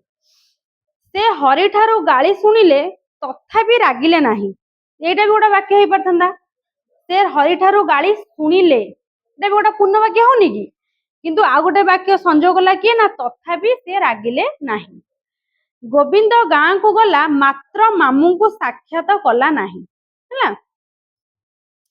ଆଉ କଣ ନା, ମୁଁ ମଧୁସୂଦନ ଦାସଙ୍କୁ ଦେଖି ନାହିଁ କିନ୍ତୁ ତାଙ୍କ କବିତା ଓ ଅଭିଭାଷଣ ପଢିଛି। କିନ୍ତୁ, ତଥାପି, ମାତ୍ର, ଅଥଚ, ଏଟା କଣ ହେଲା? ବିଯୋଜକ ଅବୟ। ଏ ଯୋଉ ଉପରେ ସବୁ ଦେଇନି, କିନ୍ତୁ, ତଥାପି, ମାତ୍ର, ପରନ୍ତୁ, ଅଥଚ, କିମ୍ବା, ବା, ଏଇଗୁଡାକ ପିଲାମାନେ ଘୋଷିଦବ। ସବୁଠାରୁ ଭଲ, ପରୀକ୍ଷାରେ ବାକ୍ୟ ଆସିଲେ ବି କରିପାରିବ, ସେ ଶବ୍ଦ ଆସିଲେ ବି ତମମାନେ କରିପାରିବ ହେଲା। ଯୋଉଠି ଏଇ ଶବ୍ଦ ଲାଗିଥିବ ମାନେ ମାତ୍ର ଲାଗିଥିବ, ବିଯୋଜକ ଅବୟ, ଆଉ କିଛି ବାକ୍ୟ ପଢିବାର ନାହିଁ ହେଲା। ଆଉ ଦେଖ ପଦାନ୍ୱୟ ଅବୟ କଣ? ପଢା ହେଇଛି ବା, କହି କାଇଁ ପାରୁନ? ବହି ସରିଲା କିନ୍ତୁ ମୁଣ୍ଡରେ ପାଠ ନାହିଁ। ଆଁ ଗୋଟାଏ କ୍ଲାସ ସାରିକି ଏଇଟା ସେକେଣ୍ଡ କ୍ଲାସ ଅବୟର, କିନ୍ତୁ ପାଠ ଆସୁନି। ଏ କଣ ଅଛି ଆ ଦେହରେ କହିଲ? ଅବୟ ପଦରେ ସବୁଠାରୁ ଗ୍ରାମାର ଭିତରେ ସହଜ ହଉଛି ବୋଧେ ଅବୟ। ଖାଲି ଚିହ୍ନ ମନେ, ଯେମିତି ଆମର ବିଭକ୍ତି, ବିଭକ୍ତିରେ ଯେମିତି ଆମେ ଚିହ୍ନ ଖାଲି ମନେ ରଖିଲେ ସଇଲା, ଅବୟବଦ ହଉଛି ସେଇଆ। କିଛି ବୁଝିବାର କଥା ନାହିଁ, ଖାଲି ତମେ ଯା ଘୋଷିବ ମୁଖସ୍ଥ କରିବ ବିଭକ୍ତି ଭଳିଆ। ଦେଖ, ଯେଉଁ ଅବୟ ପଦ ଗୁଡିକ ଅନ୍ୟ ପଦ ସହିତ ଅନ୍ୱିତ ବା ସମ୍ବନ୍ଧିତ, ସମ୍ବନ୍ଧିତ କଣ ସମାନ ହେଲା, ସେଗୁଡିକୁ ପଦାନ୍ୱୟୀ ଅବୟ କୁହାଯାଏ। ସୀତା ରାମଚନ୍ଦ୍ରଙ୍କ ସହ ବନଗମନ କରିଥିଲେ, କଣ ତାଙ୍କ ସହିତ, ସହାର୍ଥେ ହେଲା। ଆଉ କଣ ନା ତୋ ବିନା ମୋର ଅନ୍ୟ ଗତି ନାହିଁ, ମାନେ ତୁ ମୁଁ ତ ସମ ସବୁ ସମ୍ବନ୍ଧିତ ହେଲା। ପିତୁଳ, ହଁ ପିତ୍ତଳ ସୁନା ସହିତ ତୁଳନା ନୁହେଁ, ମାନେ କଣ ଏଠି ଯୋଉଠି ମାନେ ସବୁ ସମାନ ହଉଥିବ କଥିତ, ସେଇଟା ହଉଛି ପଦାନ। ହେଇ ତମେ ଦି ତିନି ଜଣ କାହିଁ ଗପୁଛ, ବୁଝିପାରୁଛ ନା ବୁଝିପାରୁନ? ଆଁ ଏନା ଯାଉଛି ଅନୁଶୀଳନୀ ହବ, ସବୁ ଠିଆ କରିବି କାନ ଧରି।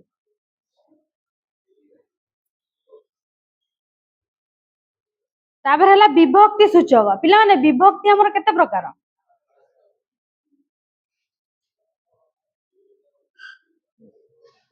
ଚିହ୍ନ ସବୁ ଜାଣିଛ? ଆଁ ଜାଣିଛ ବିଭକ୍ତି, ବିଭକ୍ତିର ଚିହ୍ନ ସବୁ ଜାଣିଛ? ରୁ ଠାରୁ ଠୁ ଠୁ ହୁ ରେ ଦ୍ଵାରା କୁ କୁ ଟିକୁ ଟାକୁ ଠାକୁ, ସେଇଟା ହଉଛି ବିଭକ୍ତି। ସେ କହୁଛନ୍ତି କଣ ନା ଶ୍ରୀରାମଙ୍କ ଦ୍ଵାରା ରାବଣ ନିହତ ହେଲେ, ଦ୍ଵାରା ହଉଛି ଆମର ତୃତୀୟା ବିଭକ୍ତି।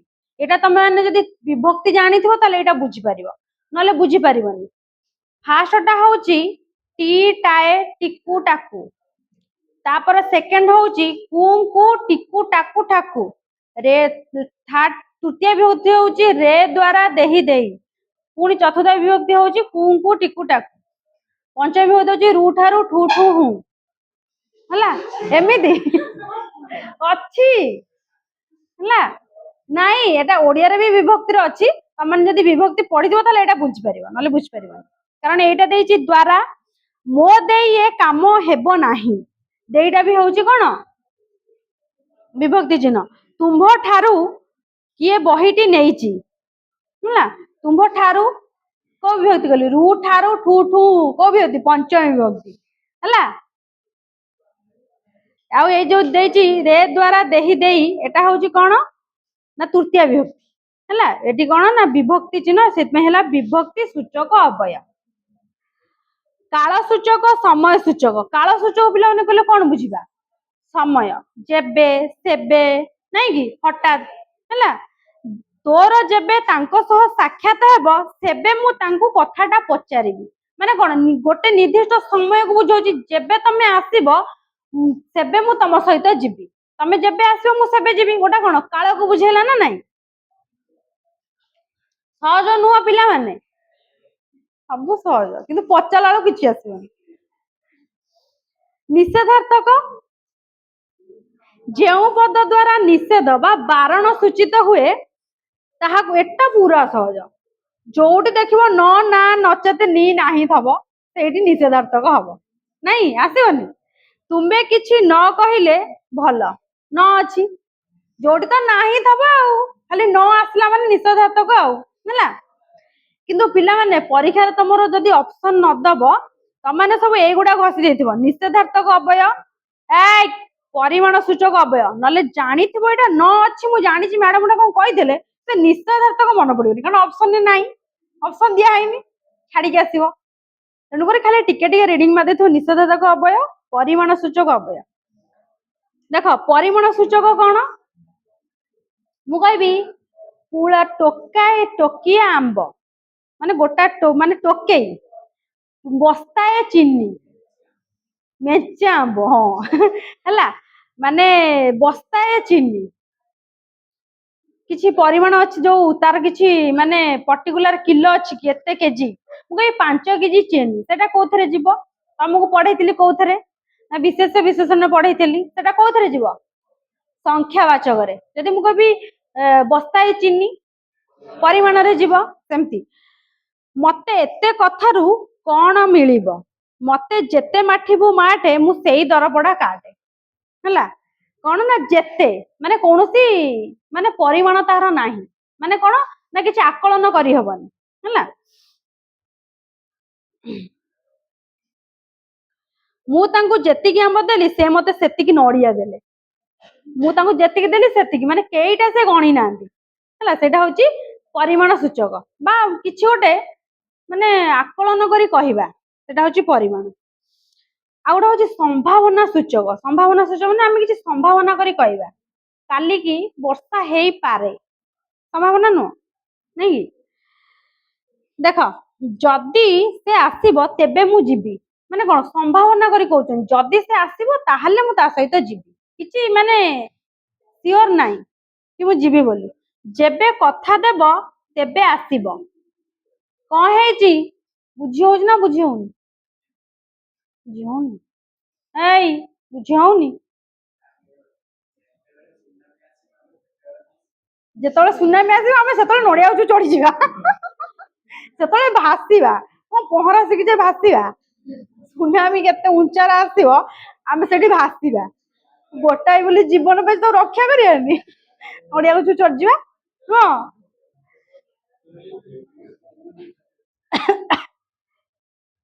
ତାପରେ ଦେଖ, ବିପ୍ସାର୍ଥକ ଅବୟ। ବିପ୍ସାର୍ଥ ମାନେ ପିଲାମାନେ କଣ, ବାରମ୍ବାର, ମାନେ ଯୋଉ କଥା ବାରମ୍ବାର।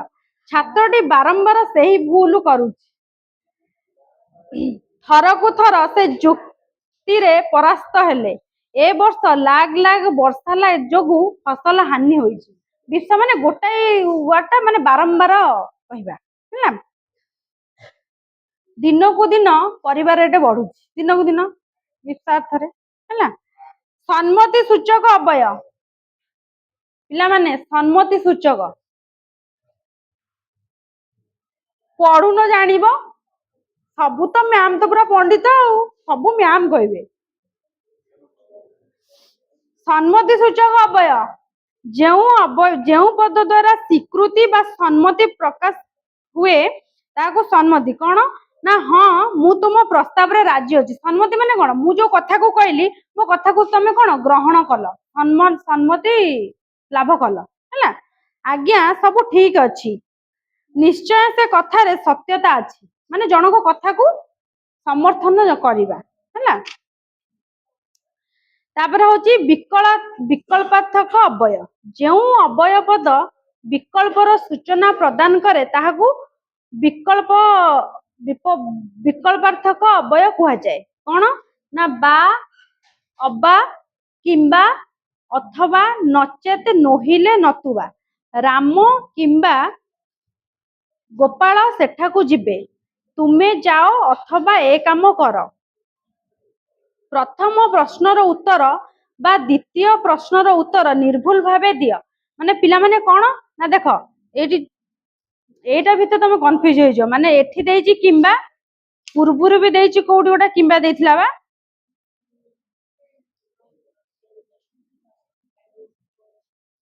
କିନ୍ତୁ ଦେଇଥିଲା।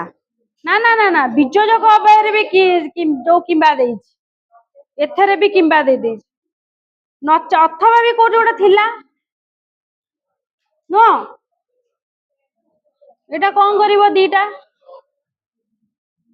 ଓହୋ, ଏଇଟା କେବଳ କିମ୍ବାରେ ତମ ମାନେ ଟିକେ କନଫ୍ୟୁଜ ହବ ନୁହଁ, ନହେଲେ ଦିଟା ଲେଖିଦବ। ବହିରେ ଦିଟା ଦେଇଛି ଆଉ କଣ କରିବ। ଆଁ, ଶୁଭୁନି? ଅଛି ବା, ବିଯୋଜକ ଅବୟର ଅଛି, କିନ୍ତୁ ମାତ୍ରା ବି ଅଛି ବା। ମୁଁ ଏବେ ଦେଖିଲି, ହଁ କିମ୍ବା ବା ଅଛି।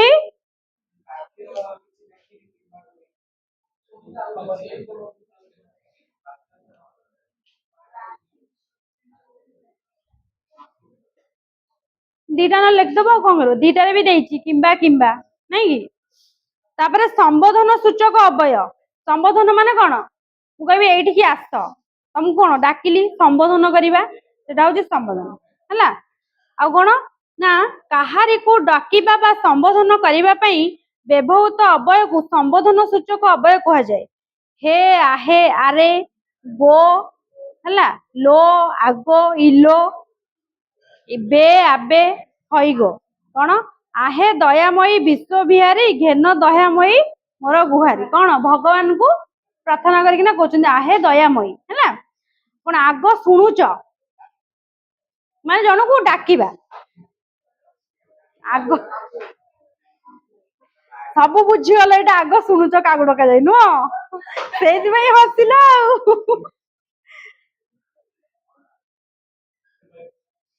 ଇଏ ଠିକ ବୁଝଛନ୍ତି।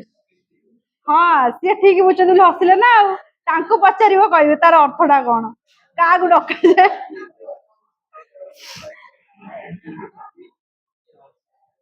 ଆଲୋ ସଖୀ ଆପଣା ମୁହତ ଆପେ ରଖି ମାନେ ଯାହାକୁ ସମ୍ବୋଧନ କରିବାକୁ ସମ୍ବୋଧନ ସୂଚକ ଅବୟ କୁହାଯାଏ। ଆଉ ଗୋଟେ ହଉଛି କଣ ଏଇ କଣ ବେଶୀ ପାଠ ପଢିଦେଲା ଆଜି। ସାଦୃଶ୍ୟ ବୋଧକ ଅବୟ ଯେଉଁ ଅବୟ ସାଦୃଶ୍ୟ ବୁଝାଇବା ପାଇଁ ବ୍ୟବହୃତ ହୁଏ ତାହାକୁ ସାଦୃଶ୍ୟ ବୋଧକ ଅବୟ କୁହାଯାଏ। କଣ ନା ଗୋବିନ୍ଦ ଖେଳରେ ଯେପରି ସେପରି ମଧ୍ୟ ପାଠରେ ମାନେ ଗୋଟେ ମଧ୍ୟରେ ଆଉ ଗୋଟେର କଳ୍ପନା କରାଗଲେ ସେଟା ହଉଛି ସାଦୃଶ୍ୟ ଅବୟ। ଯେମିତି କାମ ସେମିତି ଫଳ ଯଥା ପ୍ରଭୁ ତଥା ଭୃତ୍ୟ ତାଙ୍କ ପରି ତୁମେ ଦେଖା ଯାଉଛ ମାନେ ଜଣଙ୍କ ମଧ୍ୟରେ ଆଉ ଜଣକୁ ତୁଳନା କରିବା।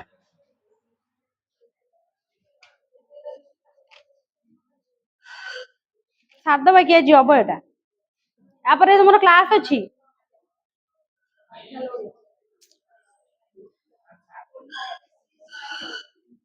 ଆଉ 5 ମିନିଟ ହେଲେ ସରିଯିବ ରହିବ ଆଉ 5 ମିନିଟ ସରିଯିବ।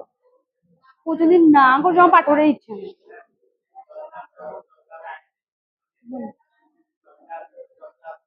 କଣ ଚତା ଯେମିତି ପ୍ରଭୁ ସେମିତି ଭୃତ୍ୟ ଅର୍ଥ ଚାକର ଯେମିତି ଠାକୁର ସେମିତି ପୂଜା ସେଇଟା ଉଦାହରଣ ଦେଇଛନ୍ତି ଆଉ ଭକ୍ତ ହବ ଏଇଠି ଚାକର ଯୋଉ କଣ ତ ଏଇଟା ଯଥା ପ୍ରଭୁ ଯେମିତି ଠାକୁର ସେମିତି ଯୋଉ କଣ ତ ଭୃତ୍ୟ ଅର୍ଥ ପ୍ରଜା ବି ହବ ପ୍ରଜା ଚାକର ଭୃତ୍ୟ।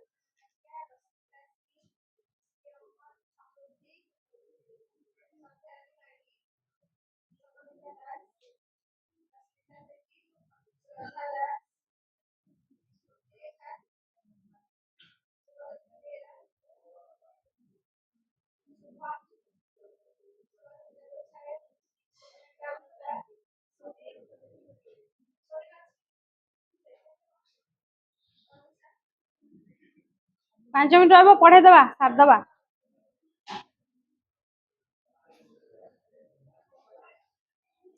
ସାଦୃଶ୍ୟ ସଇଲା ଜଣଙ୍କ ମଧ୍ୟରେ ଜଣଙ୍କୁ ତୁଳନା କରିବା। ଆଉ ଗୋଟେ ହଉଛି ଅନୁକ୍ରମିକ ବା କ୍ରମବୋଧକ କ୍ରମବୋଧକ ମାନେ କ୍ରମେ କ୍ରମେ ଧୀରେ ଧୀରେ ହେଲା ଆସ୍ତେ ଆସ୍ତେ ଟିକେ ଟିକେ ଟିକେ ଟିକେ ହସି ଦିଅ ମୁଁ ତ ଖାଲି ଟିକେ ଟିକେ ହସିବା ଜୋର କାଇଁ ହସିଲ ଆଁ ଧୀରେ ଧୀରେ ପାଠ ପଢ ନା ନା ଜୋର ଜୋର ପାଠ ପଢ ଧୀରେ ଧୀରେ କଥା କୁହ ନା କଣ। ତାପରେ ହଉଛି ଶବ୍ଦାନୁସାରୀ ଶବ୍ଦାନୁସାରୀ ତମ ମାନେ କୁହ ମତେ ଶବ୍ଦାନୁସାରୀ କାହାକୁ କୁହାଯାଏ। ଶବ୍ଦାନୁସାରୀ କଣ ଟିକ ଟିକ ଠନ ଠନ ଫର ଫର ଭୋ ଭୋ ଭୁସ ଭୁସ ଆଉ ଗୋଟେ ହଉଛି ମଟ ମଟ କରି ଅନେଇବା ମଟ ମଟ ଯେତିକ ସବୁ ହବ ଶବ୍ଦାନୁସାରୀ ବା ଭୁସ୍ ଭୁସ୍ ହେଲା ଶବ୍ଦ ଅନୁସାରେ ସଇଲା ଆଉ ଗୋଟେ ହଉଛି ଭାବ ସୂଚକ ମୁଁ ଆସିବି ଓ କି ଗରମ ଓ କି ବର୍ଷା କି ଶାନ୍ତି ମାନେ ଏଇଟା କଣ ଯୋଉ ଭାବ ସୂଚକ ଦେଇଛି ମାନେ କଣ ମାନେ ତମ ନିଜକୁ ଯୋଉଟା ତମ ଭାବନାକୁ ଆସିବ ସେଇଟା ହଉଛି ଭାବ ସୂଚକ ହେଲା। ଇସ୍ କି ସୁନ୍ଦର ହେଲା ତାପରେ ପିଲାମାନେ ଏଇଟା ବୁଝିଲ ନା ଏଇଠି ତ ସବୁ ଉଦାହରଣ ଆମର ଉଦାହରଣ ପଡିବା ଦରକାର ନାହିଁ।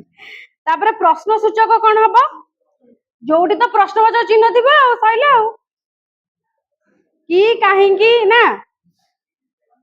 ଅନୁଭୂତି ସୂଚକ ଅନୁଭୂତି ସୂଚକ ତମକୁ ଯୋଉଟା ଅନୁଭୂତି ହଉଛି ମୁଣ୍ଡରେ ଉକୁଣି କାମୁଡିଲାନି ଟିକେ କୁଣ୍ଡେଇ ଦିଏ ନାଇଁ ଯୋଉଟା ତମକୁ ଅନୁଭୂତି ହବ, ମାନେ ଯୋଉଠି ଗୋଟେ ମଶା କାମୁଡ଼ିଲା ସାଙ୍ଗେ ସାଙ୍ଗେ ମାନେ ଯାଉଛି କୁଣ୍ଡେଇ ଦିଏ ମଶା କାମୁଡ଼ିଲାଣି ନାଇଁ, ଛଟପଟ ଖଲଖଲ କୁତୁକୁତୁ। ହଁ କାହିଁକି ଶବ୍ଦ ଅନୁସାରିତ ହଉଛି ଠନ ଠନ, ସେ କଣ ସେଠି ରେପ୍ ଦେଇନି କି ଠନ ଠନ ଭୁସ୍ ଭୁସ୍, ଏଇଟା କଣ, ଏଇଟା ବା ଅନୁଭୂତି ସୂଚକ, ମାନେ ତମ ମନକୁ ଯୋଉଟା ଅନୁଭୂତି ଆସୁଛି, ତମ ଗୋଡଟା କୁଣ୍ଡେଇ ହେଲା, ଏଠି ଯୋଉ ଫଡ ଫଡ ସାଉଣ୍ଡ ଟା ହବ, ତମ ଯୋଉ ଫଡ ଫଡ ସାଉଣ୍ଡ ଟା ହବ ସେଟା ତମକୁ ଶୁଭିବ, କ୍ଲାସ ସାଙ୍ଗ ପିଲା ସମସ୍ତଙ୍କୁ ଶୁଭିବ ନା ନାଇଁ, କିନ୍ତୁ ଯଦି ତମ ଗୋଡଟା କୁଣ୍ଡେଇ ହବ ଆଉ ଜଣକୁ ଯୋଉ ମାନେ କୁଣ୍ଡେଇବାକୁ ତ ମନ କହିବ କି, ତମ ଗୋଟେ ଅନୁଭୂତି ଦବ ନା ନାଇଁ କି ମୋ ଗୋଡଟା କୁଣ୍ଡେଇ ହଉଛି, ସେଇଟା। ତାପରେ ହଉଛି ପଦ ବିକାର, ବିକାର ମୂଳକ ଅବୟ, ପଦ ବିକାର ମାନେ ଗୋଟେ କଥା ମୁଁ ଯେମିତି କହୁଛି ଖାତା ଫାତା, ହଁ ଆଉ ଗୋଟେ ହଉଛି କଣ ନା ବହି ପତର, ଗାଁ ଗଣ୍ଡା, କହୁନା ଆମେ ସେଇଟା ହଉଛି ପଦ ବିକାର, ମାନେ ପ୍ରଥମ ଦେଖ କେତେକ ପଦ ବିକୃତ ଭାବରେ ମୂଳ ପଦ ସହିତ ଯୁକ୍ତ ହୋଇ ସେହି ମୂଳ ପଦର ଅର୍ଥକୁ ନୂତନ ରୂପେ ଦିଅନ୍ତି, ମାତ୍ର ସ୍ୱତନ୍ତ୍ର ଭାବରେ ଏହାକୁ ଯୁକ୍ତି ପଦରେ କିଛି ଅର୍ଥ ନାହିଁ। ଦେଖ ମୁଁ କହିବି ଗାଁ ଗଣ୍ଡା, ଗଣ୍ଡାର କିଛି ଅର୍ଥ ଅଛି କିଛି ନାହିଁ, କଣ 2 ଘଣ୍ଟା 3 ଘଣ୍ଟା, ଗାଁ ଗଣ୍ଡା, ଗାଁ ଗୋଟେ ଆମେ ବୁଝିବା କି ଯୋଉ ମଫସଲ ଏରିଆକୁ ଆମେ ଗାଁ କହିବା, କି ଗୋଟେ କେତେ ଲୋକକୁ ମିଶେଇଲେ କେତେ ଘରକୁ ଗୋଟେ ଗାଁ ହୁଏ, କିନ୍ତୁ ଗଣ୍ଡା କହିଲେ ଆମେ କାହାକୁ, ଗାଁ ସାଙ୍ଗରେ ଗଣ୍ଡାର କଣ ସମ୍ପର୍କ ଆମେ କହୁଛେ, ସେଇଟା ହଉଛି ପଦ ବିକାରକ, ମାନେ ପଦ ସାଙ୍ଗରେ ଆଉ ଗୋଟେ ପଦ ମିଶିବାକୁ ହେଲା। ଜମି ବାଡି, ମାଛ ଫାଛ, ଆମେ କଣ ମାଛ ଫାଛ,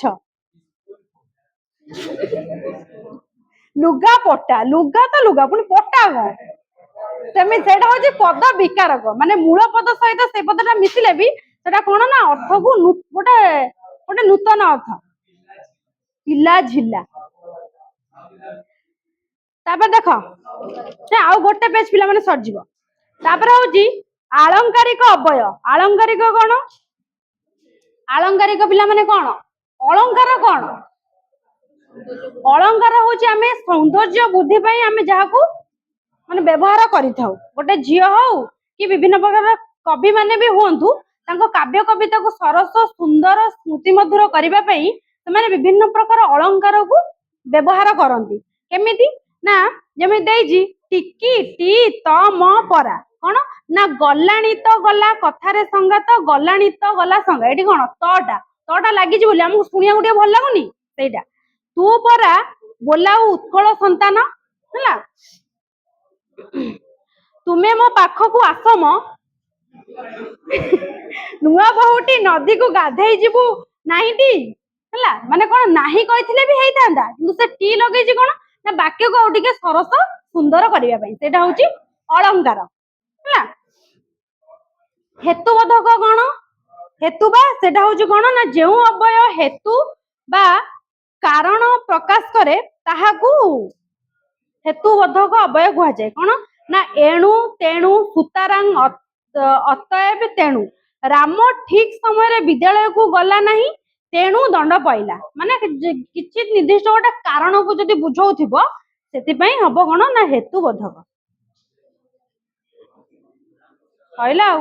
ସମୁଦାୟ ସୂଚକ କଣ, ସମୁଦାୟ ସୂଚକ କଣ, ସମୁଦାୟ ଶବ୍ଦ ବୁଝିପାରୁଛ ଆଉ, ଦେଖ କେତେକ ଅବୟ ସମୁଦାୟର ସୂଚନା ଦେଇଥାଏ ସେଗୁଡିକୁ ସମୁଦାୟ ସୂଚକ ଅବୟ କୁହାଯାଏ, କଣ ନା ଓଗେର, ଗୋପାଳ ହରି ଗୋବିନ୍ଦ ଓଗର ମିଳିମିଶି ଏ କାମ କରିଛନ୍ତି, ମାନେ 3 ଜଣଙ୍କ ନାଁ କୁହାଗଲା କିନ୍ତୁ ସେ କ୍ଲାସରେ ଯେତେ ପିଲା ଥିଲେ ସମସ୍ତେ କାମ କରିଛନ୍ତି, ଏ 3 ଜଣଙ୍କ ନାଁ କୁହାଗଲା କିନ୍ତୁ ଓଗର ମାନେ ସମସ୍ତଙ୍କୁ ବୁଝେଇଲା, ହେଲା।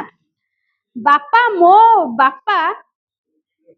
ମୋ ପାଇଁ ବହି ଖାତା କଲମ ଇତ୍ୟାଦି ଆଣିଲେ, ବହି ଖାତା କଲମ ଆଉ ବି କିଛି ମାନେ କଟର ହଉ କି ଯୋଉ ଆଉ କଣ ପେନସିଲ ହଉ ଆଉ ବି ସବୁ ଇତ୍ୟାଦି, ମାନେ ଯେତେ ସବୁ ପାଠ ପଢା ଜିନିଷ ସବୁ ଆଣିଥିଲେ, ମାନେ ସବୁକୁ ବୁଝେଇଲା। ତାପରେ ଦେଖ ଯୋଗ୍ୟ ପଦାର୍ଥ ଅର୍ଥରେ, ଯୋଗ୍ୟ ପଦ୍ୟ ଅର୍ଥରେ ବ୍ୟବହୃତ ଅବୟ, କେତେକ ଅବୟ, ଏଇ ଲାଷ୍ଟ ଟା ଶୁଣ, କେତେକ ଅବୟ ବ୍ୟବହାର ମାତ୍ରେ ଦୁଇଟି କାମ ଏକା ସମୟରେ ଘଟିବାର ସୂଚନା ମିଳିଲେ ତାହାକୁ ଯୋଗ୍ୟ ପଦ୍ୟ କୁହାଯାଏ। ଏଇ ଶିକ୍ଷକ କହିବା ମାତ୍ରେ ଛାତ୍ରୀ ଜଣକ ଠିଆ ହେଲା ମାନେ କଣ ଯୋଗ୍ୟ ପଦ୍ୟ ଅର୍ଥରେ ମାନେ ଯୋଉଠି ମାନେ ଗୋଟିଏ ସମୟରେ ଦିଟା କାର୍ଯ୍ୟ ଆରମ୍ଭ ହବା ମାନେ ଶିକ୍ଷକ କହିଲେ ତ ସେ ସାଙ୍ଗେ ସାଙ୍ଗେ ଠିଆ ହେଲା। ପୁଲିସ ଘଟଣାସ୍ଥଳକୁ ଆସିବା ମାତ୍ରେ ସାଧାରଣ ଜନତା ସଭା ଛାଡି ପଳେଇଲେ। ଯେତେବେଳେ ପୋଲିସ ଆସିଲେ ସେତେବେଳେ ସଭାରୁ ଲୋକମାନେ ଛାଡି ପଳେଇଲେ। କହିଲା ବୁଝିହେଲା? ଆଜି ବହୁତ ପାଠ